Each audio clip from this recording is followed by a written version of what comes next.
Lord, we know that it's a grace from you, and we pray that we take advantage of that. And we pray for this teaching this morning.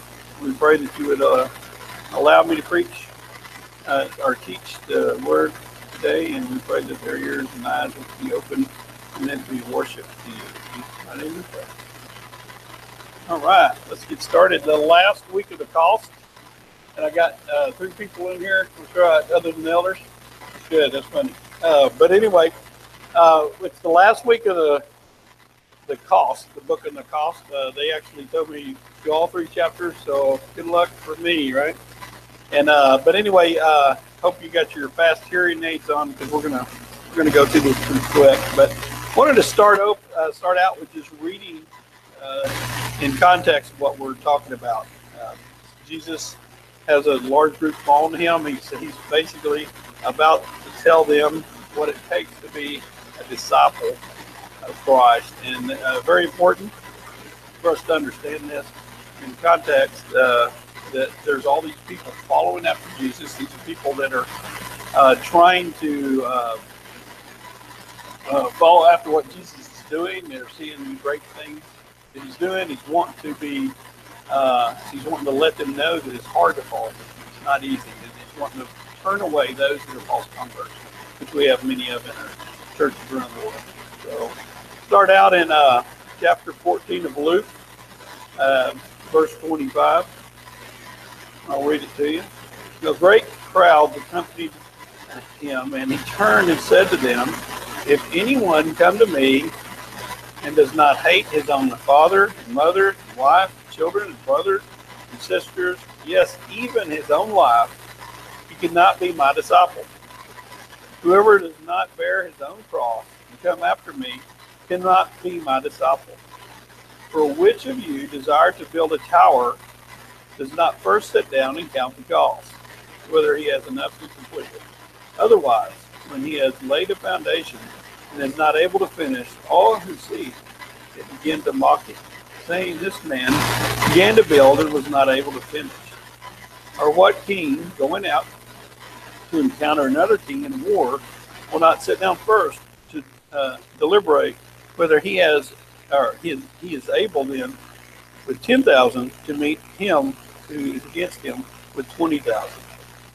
And if not, while the other is yet a great way off, he sends a delegation and asks for terms of peace. So therefore, any one of you who does not renounce all that he has cannot be my disciple."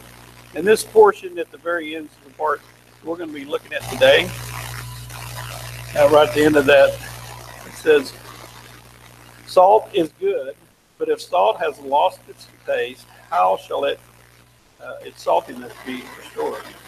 It is of no use either for the soul or for the manure pile.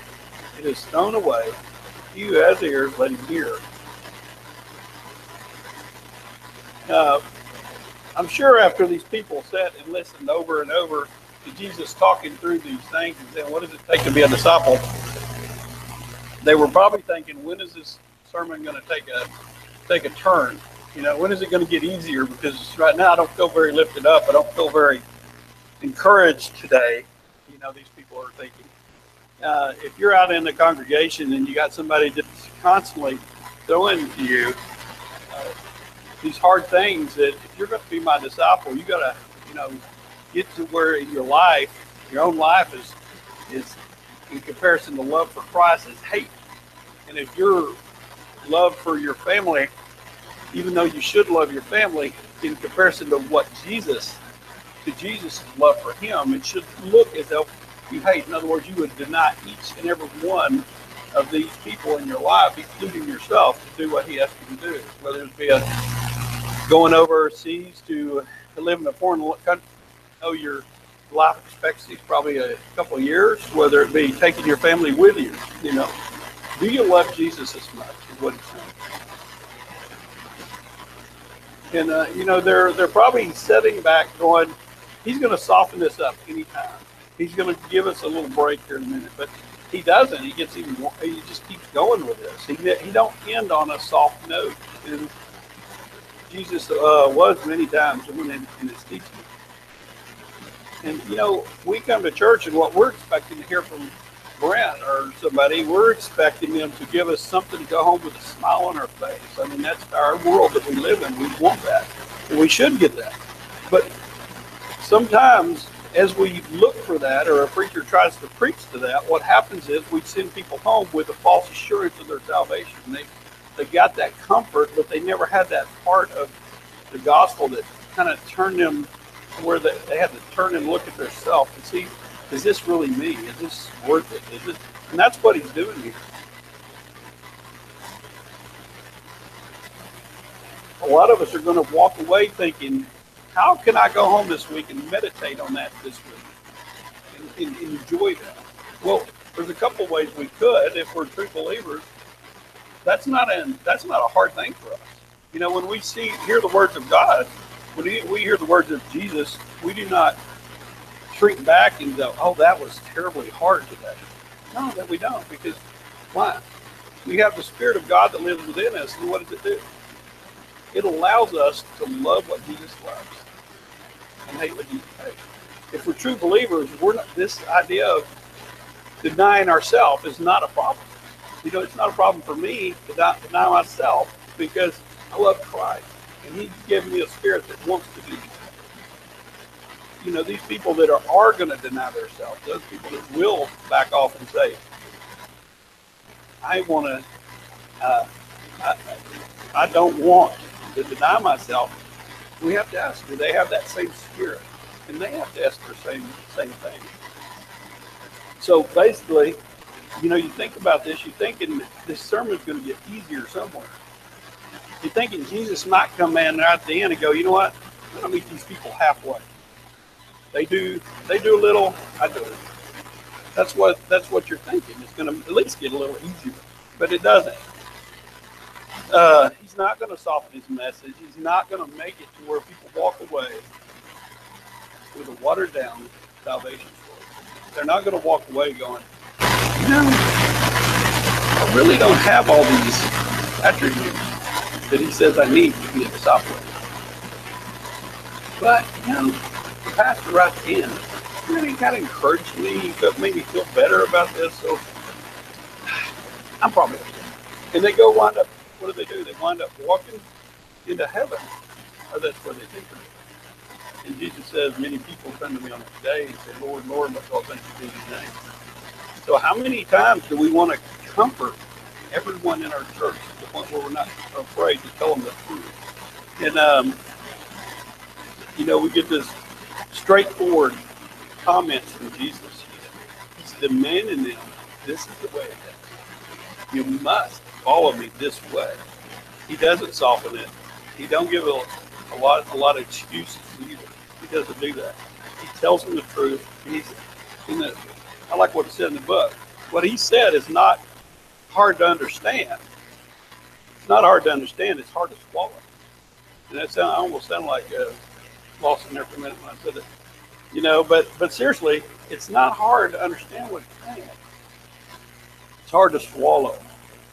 And I remember Pastor Dan one time, he was talking about a person that he knew that he said he would talk to his children in such a soft way and loving way that their kids would walk away not even understanding truly what he said, because they wanted to be so comforting, so soft. And he never got his point across to the point where they could walk away and truly knew what he meant.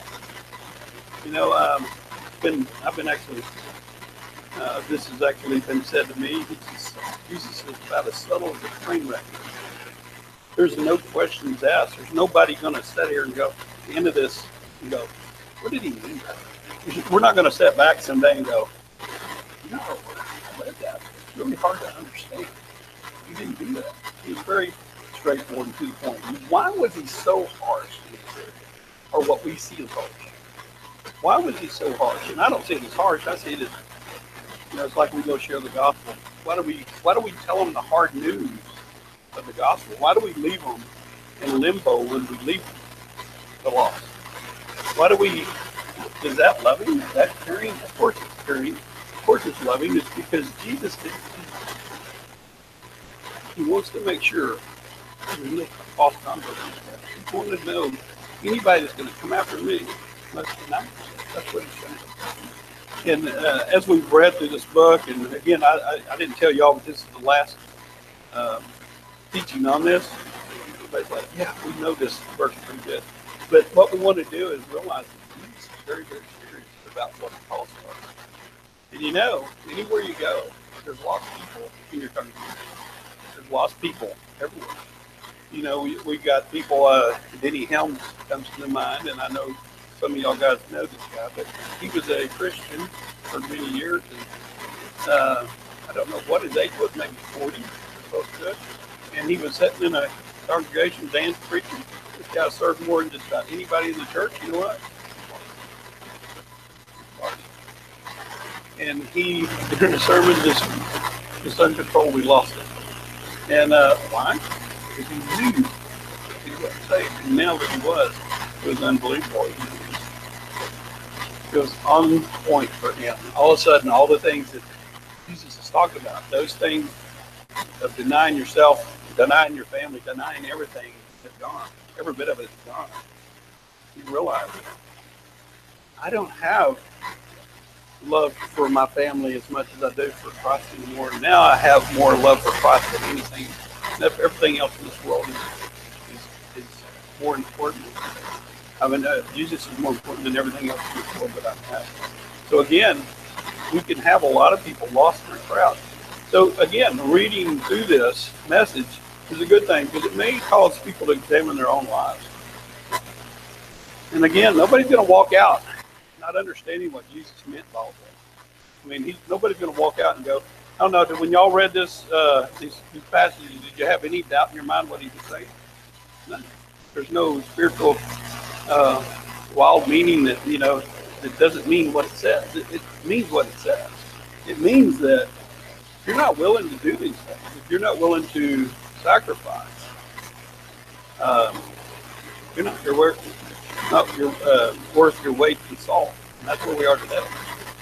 You know, Roman soldiers used to take salt as payment. The history books tell them. They would take salt for payment for their work. So I went to work, guess what? I got paid in salt. You weren't worth your weight in salt, guess what? You needed to be, it was a hot power. So Jesus starts this whole little portion out of this last part of the section saying that salt is good. Because what do we need salt for? Anybody got any ideas? I'm sure you know that salt is a preservative for meat. So I don't know if you ever know this, but like my grandfather, when he was a kid, they used to have a smokehouse. And what they do is they salt the meat in the smokehouse. Why did they do that? They didn't have refrigeration. So what happened to meat when you killed it? It was gone that day. Unless you covered it with salt, they would salt it, and then some people would smoke it. There's different ways to do this. Some people would can it in jars. If you can imagine taking salt and, yeah, somebody shaking their head back. I can't think of it. But, you know, they would actually wipe this piece of meat down with salt. There was a whole process. You can Google it online to compare, but then they would cut it small enough to go in those jars. So they got jars of meat. It just don't sound like a good idea. Another way to do it, they would salt it, and then they would put it on a smoker or smokehouse, and guess what they would do? They would fry that meat. And we call it jerky today. But that's the way they would eat. When you're in Uganda, you go to a market, and they have little smoked pieces of fish, little bitty fish, and some are little, some are big, but they would actually have salt over it. When I was in Korea, the same thing. You'd go in the grocery store, they'd have salt fish in there, and it was just really weird thought, but that's the way you took care of meat. It kept it from rotting, of course. Another thing we have is salt gives flavor. Have you ever ate an egg without salt? You know, some people might like that. I think that's the worst thing ever. I would not want to eat eggs without salt. That's like pretty bad. And you go to places like Uganda and these cultures that these people live in, you got to understand, salt was, you didn't have salt unless you got money to get it. So, you know, Roman soldiers paid in salt. What would he do with the salt? He would sell it, get other things, or trade it. for other things. So, and he would also have to use that to preserve his meat. Uh, I was in Uganda. They had Christopher. He said, "Yeah, we don't get real life." He didn't say it. He was the interpreter told me they don't get to eat meat real life, but they'll butcher something, and the whole village will eat it, and because they don't want to have to waste money on the salt. So again, the salt was very, very important to everyone. We were there. They would. Nobody had salt on anything they ate because it was expensive. You know, in their minds it was expensive, so they didn't eat it. And they would cook us food. And I started eating beans. You ever eat red beans without salt? They'd eat that posha. It's like a white nothing substance. Corn. It's tasty. And you're eating this, you think this. And then somebody said, "Oh, we got salt over here. Do you want some?" We're all like, "Yes, yes, please bring me the salt." If you never ate beans without salt, you won't do it again. It's not something you'd want to do. But anyway, it gives flavor to everything that it touches, right? As well as preserves. It's also a cleaning agent. They used to take, this is controversial, we thought, but they used to wipe their babies down with salt. I don't know if you ever heard of this. I've heard certain things it was more of a ritual thing. I've heard it was more of to clean the baby if any scrapes or anything issues with the baby. It's kind of, more of a history thing that we have to just trust what we read in the history books and what people's opinion of that is. But if you ever notice too, if you had a sore in your mouth, what did your mom tell you? Salt water is fine, because it's purifying. It goes in there and cleans. And I'm not a doctor. I don't know exactly how it works. I just know it does. If you're in football, when I was a kid, we didn't have that cool Gatorade in a jug anywhere. What they did, they gave you salt out. And, Mary Ann, the coach, knows what the salt does. The salt, for one, it helps you with your electrolytes. Another thing, it gives you thirst, right? You get thirst and you want to drink more. It makes you drink more. And we all know if you drink too much water, what would happen? It actually rinses out your body to the point where it becomes dangerous. You can actually hurt yourself because you need electrolytes. You need those things. And without salt, without those things that like Gatorade would give us today, it was very dangerous. And I work outside, and I don't know if anybody's seen me sweat before. It's pretty exciting. I sweat a lot. But, I'm sweating. I got a drink or I'll die, right? So what happens with salt? Salt is sweaty. Salt is salty. Sweat is salty. That's what I'm going to say. Sweat is salty. I know. So where is that salt going? It's leaving my body. I got to replenish that or I'm going to be in trouble. And again, you got to keep putting that salt into your body. It's helpful for us.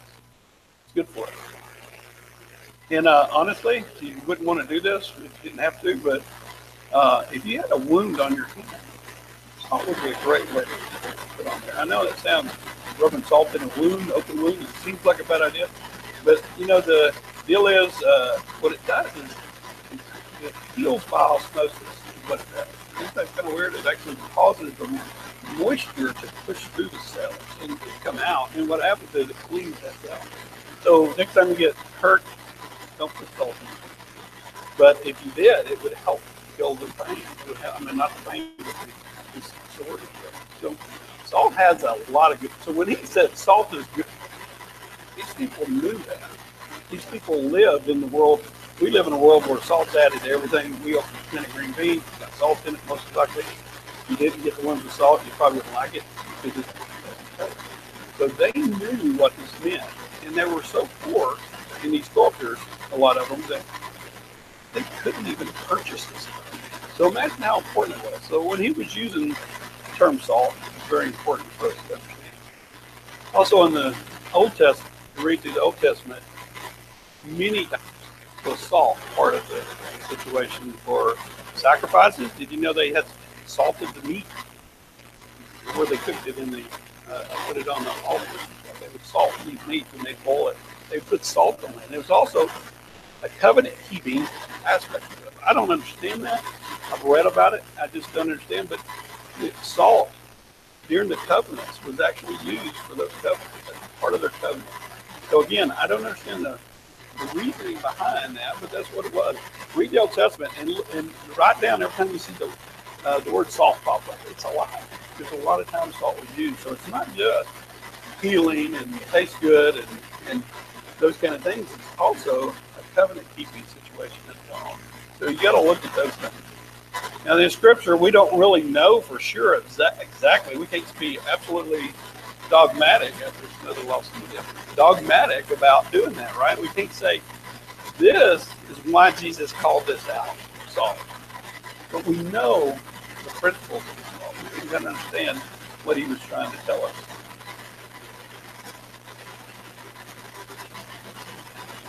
And I'll also note, if you might open your Bible to Matthew chapter 5, verse 13.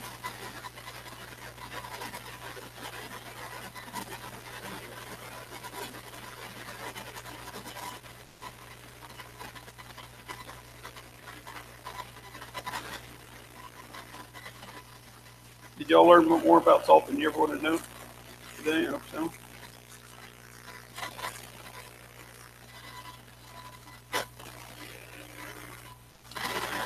And that says, you are the salt of the earth, but if the salt has become tasteless, how can it be made salty again? It is no longer good for anything except to be thrown out and trampled under your feet. And notice it keeps going, and the next thing it talks about is the light. We are the light of the world. So what it's talking about here is it's actually talking about, in Matthew, it's talking about how we are to be salt of this world. Okay? So that's another example of how it's telling us we should be this way. That's why he's using this as an example. We should be salt of this world. And we'll kind of look at some of the parallels to that. But this one here, he's talking to lost people. He's saying, before you come to me, realize that you must be salt. Okay. So it's going down and now think about this. As a Christian, we're all Christians here, we think, right?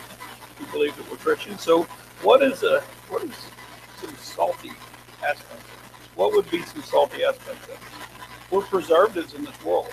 Can you imagine what happens in Revelation when they take out the church, if you believe that happens? What happens? The world goes apart. All the preserving factors that we have in this world are gone. So let me ask you a question. When you're at work and you walk up to a group of guys and do they ever say, or girls, do they ever say, oh, sorry, we didn't know you were here? Does that ever happen to you? If it doesn't, either you work in a great place where nobody's telling those stories that nobody needs to hear, or maybe you're not salt. And I don't go up to them, and when they're talking those things, I don't go and slam them down. I don't do that. It's not my job to moralize these people. My job is to preach the gospel when I get off the field. But if I can walk up while they're telling a joke or while they're talking about what happened this weekend and they shut down, what is that? That's a preservative. So salt is a preservative. So if we want to look at this characteristic of salt as being a preservative in a rotten, decaying world, what do we have? We should be able to walk up and people back out. I'm not I don't think all alcohol is terrible, bad. I don't tell my children they can drink alcohol. I don't think it's a bad idea. I don't go around punching people in the nose for doing it. That's none of my business. That's their conviction. It's wrong to drink to the point where you lose your faculty. It's wrong to get to the point where you cannot hear the Spirit of God. Absolutely terrible. I tell my children, don't touch it. Asking for trouble. It's dangerous. When I walked up, I had to go do a show at the Ranger Stadium the other day, and much drinking going on, right? That's what people do when they go to ball. Right? So I walk up, and everybody's like, it's almost like they want to hide their beer from me. And I never say anything to them about the drinking. Never. Why would I?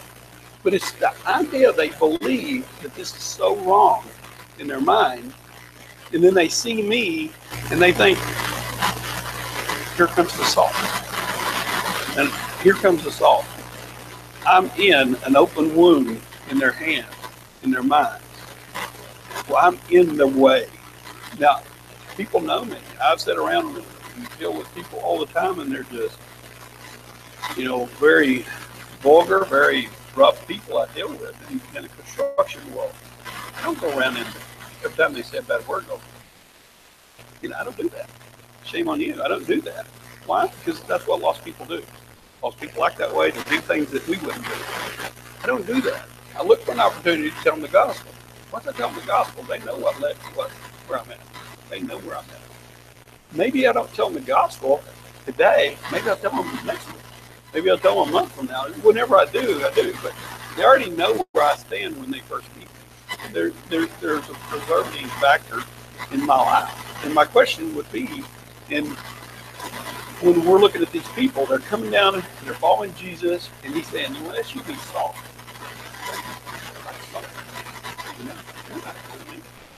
So how is your life?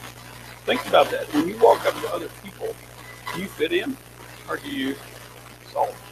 Are you salt in the open movement? Are you part of that preservative of this world? Think about that a little bit and think about in your mind, am I doing this? Am I salty?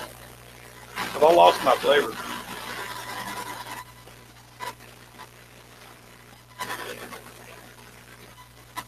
And another thing is, my stepdad, Jack, y'all know him? He's not here this morning, so he must have lost his salt. But it was Jack come to know Lord right here at Calvary, 7 Oak Bible Church. We were at a church picnic, I think, where he finally shared the gospel with him, and he came on board. And he's seemed to be living the life. He looks very salty. He's a salty man. But anyway, he's a very salty guy. But seriously, he's coming up. Do you want me to tell you what he said? He said, what drew me to Christ is y'all's life, your family's life. And I said, you're in my family. You know more about me than anyone. You've seen the bad and the good, and you see more than this. They get the less tremble light. These people don't get to see everything that you get to see. He said, y'all are a lot like such things. He said, there's something different about y'all. The way you react. When you react wrong, you even come back and react wrong. There's something different the way you live. The way you react to situations and all that. What does that mean? When we live as Christians, our lives should have a taste. It should give a taste to the world. This is good. Come see. Why? Because when I'm at work, some look at me as, oh, he's coming. I get that. Or to sneak out for lunch fast because we're going to a place where he wouldn't really like to go. We're going to eat a little barbecue up there in North Orange. We're not going to take him there. We're not even going to ask him. We'll go back. Yeah. So they think they'll leave you out of that. That's fine. I want them to feel the salt. I want our business to be not rotten. I want there to be that moral value there for our workplace. I want that. We want them to see something in our lives that looks appetizing. We're not eating some beans with no, or some eggs with no salt. But when we're eating good food, they see that, they want that.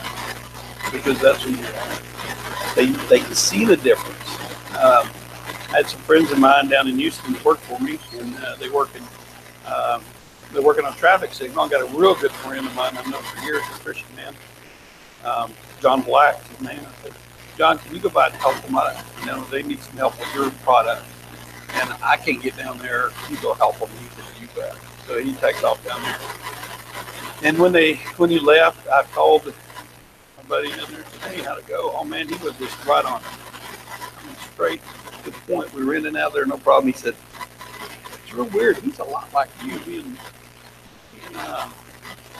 Ronnie was talking about how y'all were almost identical in nature. I said, yeah. because we're Christians.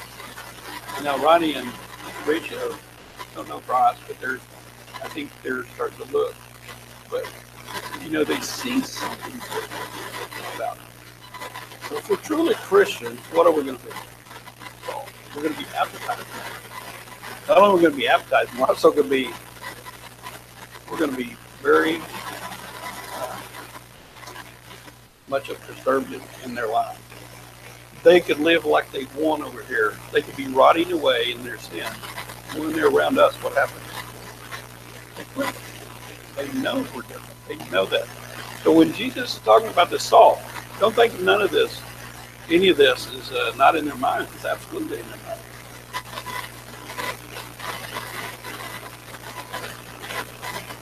mind. Also, think about this for a minute.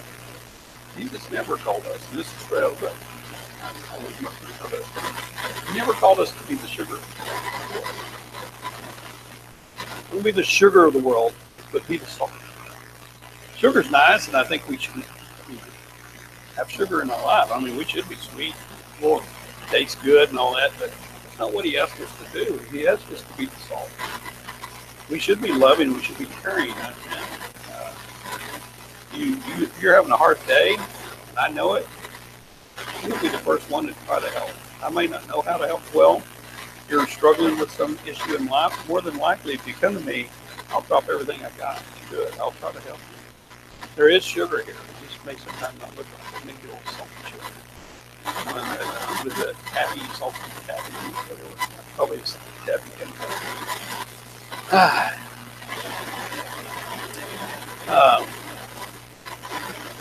Again, we're going to be those kind of people, or we should be those people that have this characteristic in us. And he says, what if salt loses its flavor? Now, can a piece of salt lose its flavor? I've heard multiple stories on this. They say that you can put it on certain objects that could. I don't know how salt, but not salt anymore. It's salt. But some people, if you read, will tell you that salt cannot lose its flavor if it's really salt. But then others will tell you, when you read up on this, that there was I think it's called gypsum, and what it would do, I think it came out with the water down there. It would pull this water, and it would create like a gypsum. You ever been to New Mexico? White Sands, New Mexico? That's what that is. Little fine, it almost looks like salt. And they can be mixed with enough salt to make it taste like salt and look like salt. So it can be kind of a salt tasting, tastes like salt, looks like salt, but it won't be salt for long. And whether that it really can lose its flavor or not is not really the point here. But what is the point? Salt. If it has no saltiness, what is it? And that's God is good for it. I mean, that's what you do with it. If you take salt and put it in somebody's garden, what happens to the garden? It dies. Salt kills the plant. It kills life. That's what it does. And also, you wouldn't throw it out in the yard because it would kill your grass. It's not good enough. He said throw it in a manure. And you can read a lot of history on that too, whether they use that for that purpose or not. It doesn't really matter. The point is, what is it good for? And that's what we got to realize. What he's telling these people on the mountain, or that are following him down and saying, if you are not salty, good are you? If you're not going to follow me, he's already talked about this whole line of names. You're not going to be salty. Good are you? And again, it's just a line of trying to explain to them, this is what's called a Christian. You must deny yourself, right? And then he goes on to say, if you're going to build a tower, count the cost. See if you got what it takes to do this. And he starts off with the king coming after him with 20,000, and he's got 10,000. All these stories winds up right here saying, you must be the salt. And if you're not going to stand firm, you're not going to be the salt there. And when I'm sitting around water cooler, and everybody's telling a joke, am I going to be the one that laughs with them? Well, sometimes I think it's funny. I think it's dead now. Because I have to walk away from that. I walk away because I don't want to see me smiling. I'm a simple man. Sometimes that's what they say is funny. But I have to walk away knowing and pray to God that He will change my heart. That's the thing. We must be ourselves. Even the part when we think it's okay in our mind, but in our heart is funny. We think it's funny, but in our mind it's wrong. Be self-first.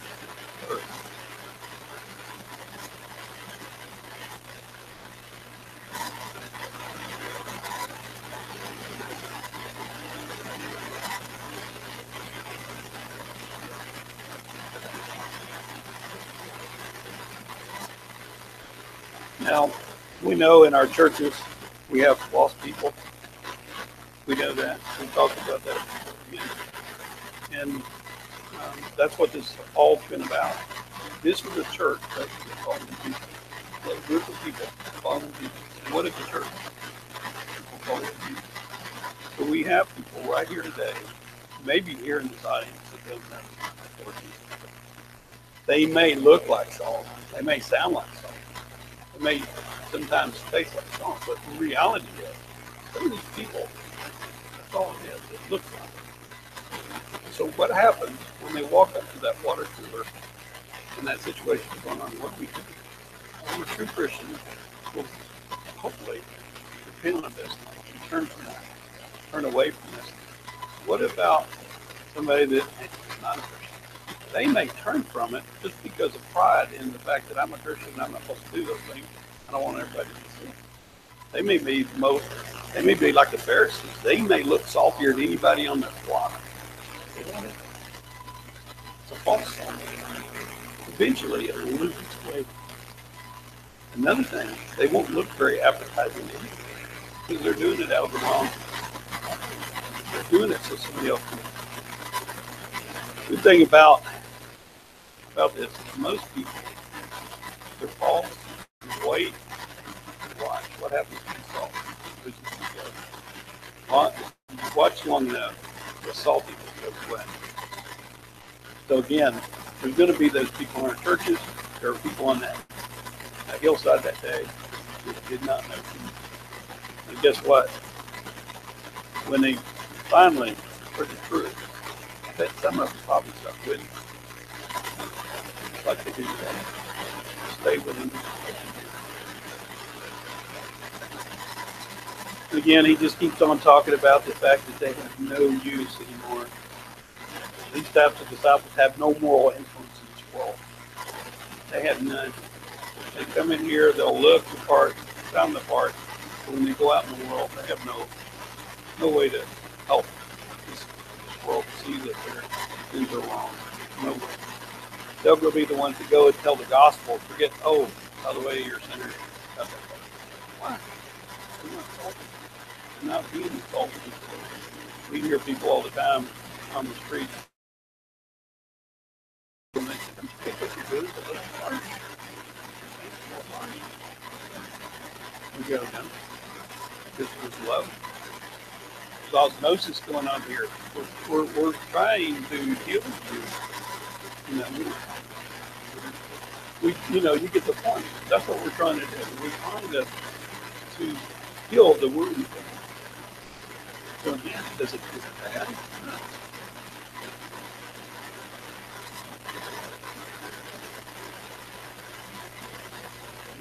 And then another thing that can happen is the same people go out. Still being preservative, they can start to be part of the okay. How many people have you ever heard of said, I don't go to church anymore? You ever heard that?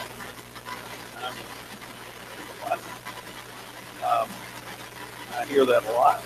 I don't think a lot of people because they're fake salt here. Fake salt. It goes out in the world and they're all smug and just walk around. Then they'll look at somebody, they're pouring out stuff out of moralized the world. We tell them, here's the sin, and this is how it's right. You moralize people what's matter. You moralize people because you life when you walk up to someone, guess what's matter? They're going to know. They already see your life. You've already told them about it. I don't have to go around and tell all my guys at work, you really shouldn't be doing that. I mean, I don't do that. They already I've already shared the gospel. I've already told them they're a sinner. They're a sinner in different ways than this joke they're telling. They know that they already know it. I don't have to tell them when I walk up. They're automatically. They go to church. Well, they're not Christians, for one, but the ones that we're trying to get to go to church, maybe they'll hear the gospel. They've already heard it. They've already seen that false salt out there, those false converts.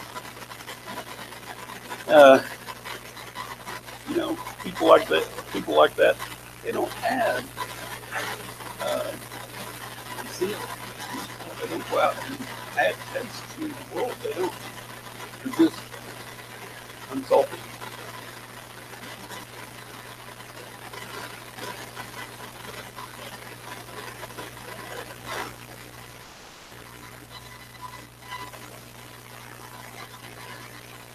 And I wrote down a couple things here. These disciples in our churches and those that follow Jesus at the time appear to be salt. Of course, what we're talking about. And some of the ways we can see them in our world is their commitment is very shallow. Have you ever seen that? You got some Christian there, and they're very they don't have much commitment to the Lord. You ever seen that? They're constantly looking for ways to get out of serving the Lord. I mean, they show up on their time. They don't want to do it any other time, just when I want to do it. You ever seen that? They want to come in for a little bit and go. They're not really interested in sacrificing anything to the Lord. And that's not a salty person. A salty person would be someone that would come and be constantly serving the Lord. That's what we're looking for. They're making a difference in this world. They make excuses why they don't do that. And a lot of people have money. They're willing to serve by giving time and possessions, money and possessions, but time is a bigger deal. Which one is easier to give, money or time? I mean, most people would a lot rather give money than time. I'm lucky to make a little money. I can give money to the church. It asks me to give my time away from my family. Just think about, am I salt? Am I, what Jesus was talking about the very first day, am I willing to deny everything I got for you? Again, lack of commitment is what shows the true colors of the non-Christian, or the commitment shows the commitment to.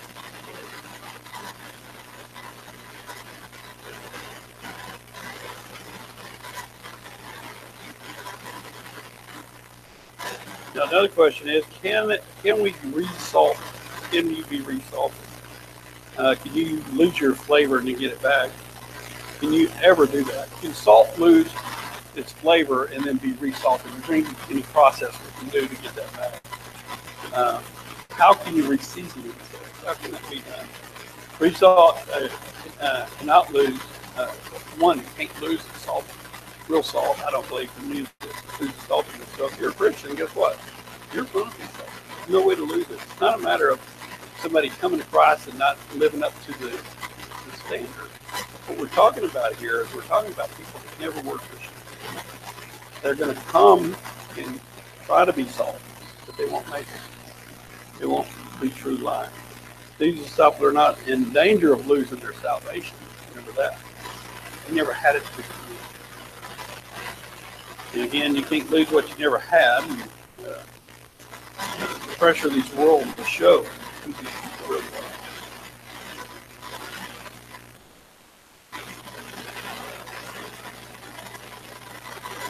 What they're really after is lust, right? The lust of what they can get from God. They're trying to get something from the church. And we talked about that before. What are they coming here for? They can't find for anything else. the blessings from the people that are here that are so nice and loving to them. What is it that's bringing them here? That's what these people are doing. The farm is always like to get the free meal. You get what they can get from you.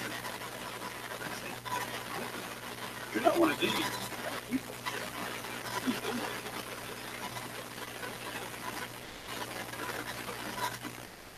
And again, these people are not for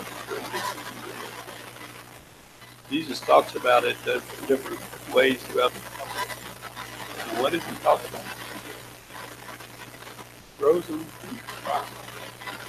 Not really. They're more than not used. They're more than just not used. They're going to be condemned down on that line. It's so important for us to be so important. And we've got to realize we don't want to spend too much time looking at ourselves. We want to look at we want to look and examine ourselves and say, am I this? And if not, do I need to examine my life? Do I need to examine the fact that I'm not this? Why would that be so important? Or anybody that's following Jesus right now? Because a lot of people will follow Jesus thinking they're good, but not. I mean, I repeat, I talk to people listening. I talked to a lady, the pastor said, if you were to die today, you could go to heaven. Nope. I said, why? She said, I go, so, I tried to kind of ask her about Jesus. Well, I just think it's just amazing. I love God. Yet she had no idea what God was. This lady is going to go to heaven. She's headed there. So again, there's a lot of people with great intentions. They think they got this, but you know what? They go out and they're salty. We need to examine our lives. And this whole thing we've been discussing is about examining yourself. Really able to come here. If you're already here, because these guys were, they're already there, right? Saying examine yourself. Really, we can put in that. And what is an unexamined life? It is a dangerous life. It's a life that can be selfish. I told y'all my story, I think, before, but I'll tell you again. I thought it was saved to heaven. Man, you should have seen the walk of Christ I did for the first 2 years. I mean, I was all on fire, or at least I was. And then I lived like the other side of heaven for many years. If you knew me then, you wouldn't probably talk to me. But I had a good lady that stuck with me. I don't know why she did. But you know what? When I was 38, you know what happened between 11 and 38? I was argued down. I'm telling you, I was going to heaven. I was absolutely convinced.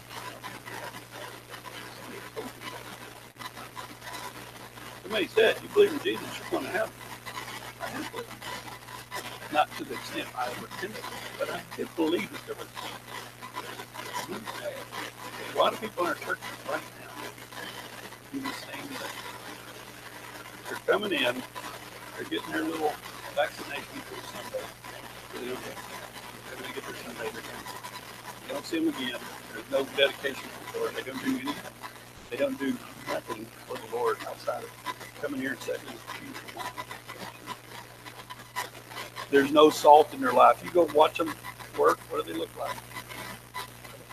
They're not salty. You lost your flavor. You let the salt lose flavor. What do you have? You got a self-esteem person. It's not that they're walking across and limping, that they never probably had it to begin with. You know, the point is, Jesus says, listen, hear my voice. My commands are not burdensome to them. True Christians are burdensome. You know, if you think that you have a bad couple of years, I'm not here to judge you, but God would, and He will. We don't want that, so we want to make sure that if you're salty, stay that way. If you're not salty anymore, you lost your salt. But if you're not worth it. You're not worth it. So examine yourself and see. That's what Jesus does and all these people do. Again, he's not softening this message. He just keeps going harder and harder. Why? Because he's concerned people will wind up in hell where he wants them to think that they're truly saved. When you think about Judas, I bet you if we were walking with Judas, we would probably think he was on his schedule. He was volunteering to carry the money. Yeah. The guy, he was doing that. That's great. He volunteered for fun.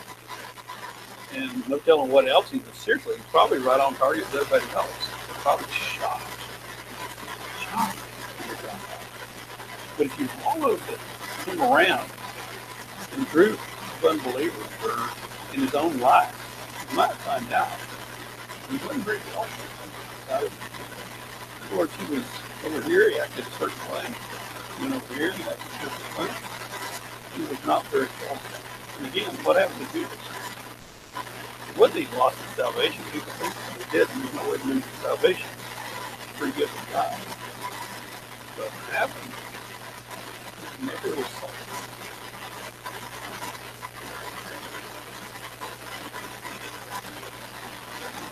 You know, and when you think about it today, it's probably Judas. Small as our little church is here, I mean, think about it. We're full of these situations of people that are in church, believers that in 2 Corinthians chapter 13, verse 5, Paul says, examine yourself to see whether you are in the faith. Test yourself. Do you not realize this is about your faith? Unless indeed you fell to meet the test. So this ain't me here, all that. I'm just a little bit overzealous about it. Worried about everybody. Oh, yeah, I'm a little bit, because I know what that is. I have a pretty good education in health. I want people to understand. You know who else is else? Paul is overzealous. He knows his own church. Examine yourself. See if you pass this test. Are you salty? Are you, again, the purpose of looking at doing is trying to weed out one of the children. I have them at least look at their own testimony. Again, we want to examine ourselves, test ourselves truly, see if we're truly in faith. Am I truly converted? Am I showing evidence of this truth? Do I deny myself? Or is it I deny myself so I don't get caught? Or is it when I volunteer, am I doing that, picking up that piece of trash just because I know somebody's watching? Or did I pick it up because I truly picking up something? I know there's people come to here, nobody knows they do it. Somebody comes to doing it. They're not being recognized. We don't have a plaque at least. Oh, we leave on. What do? We have people that serve that way. Are they looking for accolades? What are they doing?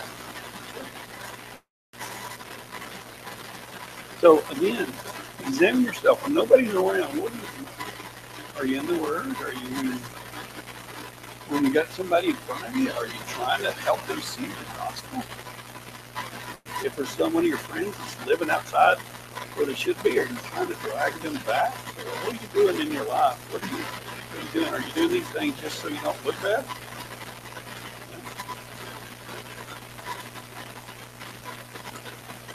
A lot of people are professing Jesus, but not deny him. I witnessed to a guy this week, and he knew the gospel. He works for the Union Mission. He's a teacher down there. He's pretty convinced that you be a Christian and still do drugs every day. He's just having a hard day. And I pointed out the fact there's drunkards will not enter the kingdom of heaven. You know, these people say it's very that, you're going to obey me. Not because I'm going to start you like a bug. And I don't serve because I want people to see me. I don't serve because I want to lead Lord. Try to forgive me, Lord. You know, think about the Pharisees. Who in the prayer circle prays the best? Right? Pharisees, right? We're all sitting around and praying. We're like, I don't like praying after that. That was embarrassing. You know, because once you start growing up, what it's going to sound good. Look at everything in the first. Look at everything in the first.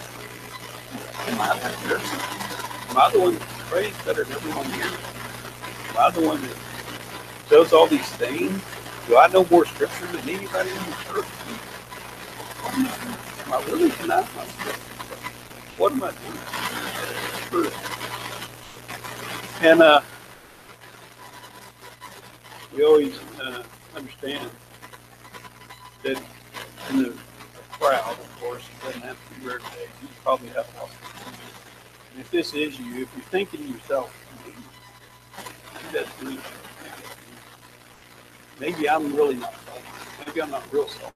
Maybe I'm fake dipstick. The one that kind of tastes like salt, looks like salt, but as soon as we try to use it, it's no good. If that's you, there's always time. Isaiah 55:6 says, "Seek the Lord while he may be found." There's a time when Jesus was home. You know, there's a time when he says, "That's it." So we know. Seeking while he may be found. Also, the thing is, once you die, there is no way. There's no more hope. There's no way back. Seeking while you can be found. Call on him once. Let the wicked forsake his way, and the unrighteous man is stopped. Let him return to the Lord, that he may have compassion to our God, for he will be his servant. Our God is an amazing God. He pardons us. On the cross, and we too can come to him at any moment in life, any time.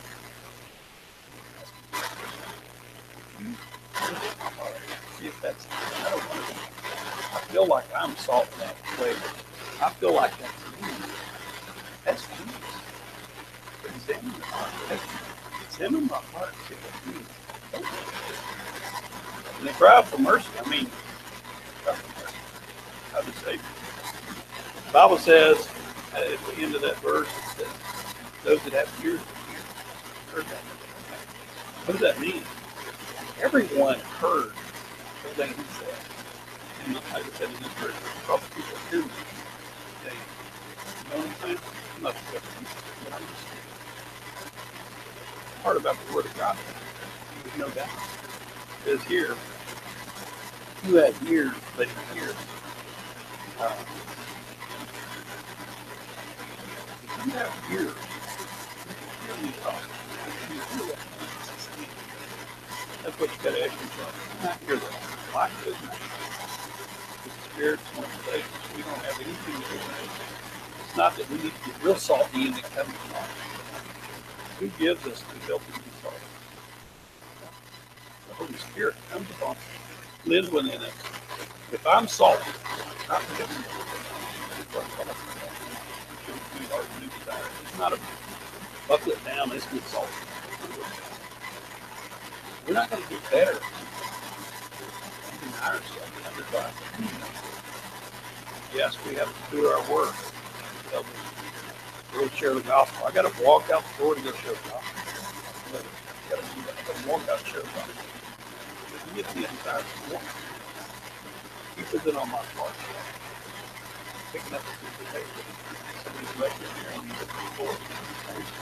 Paper. Good luck on it. Is it because somebody doesn't have watch and see that it